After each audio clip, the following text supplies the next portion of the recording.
Kas bremzē mācību procesu? Esmu pamanījusi, ja es palieku fiksētā domāšanas veidā, ko tas nozīmē, es nofiksēju, ir tikai viena taisnība, tad es pamanu arī skolēniem bieži vien ir šīs domāšanas paralēles, kad ir tikai melns un balts, līdzīgi kā klavieru taustiņi, bet paldies tiešām maniem skolotājiem, it sevišķi arī manam vīram, kas daudz ir stāstījis par to, ka mēs nevaram tik drastiski pieņemt šādus lēmumus, jo mēs zinām, ka tomēr pasaule mainās, vēsture mainās un arī fakti mainās, un mēs daudz ko jaunu uzzinām. Tāpēc, ko mēs varam mainīt? Mēs varam atcerēties, ka nevajag nofiksēties līdzīgi kā drošības jostai un nevaram pakustināt viņu, bet mēs mainām šo domāšanas veidu un sākam domāt fleksibli.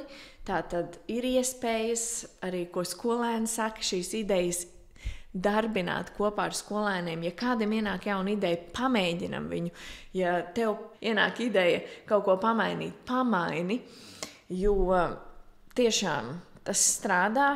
Mana dzīves mācība ir noteikti attīstoša domāšana, kas pamaina paralēlus, un mēs bieži vien, tā kā mēs iedomājamies, ka viss ir tik slikti vai viss ir nemainami, mēs tomēr spējam izkulties no dažādām situācijām un lietām.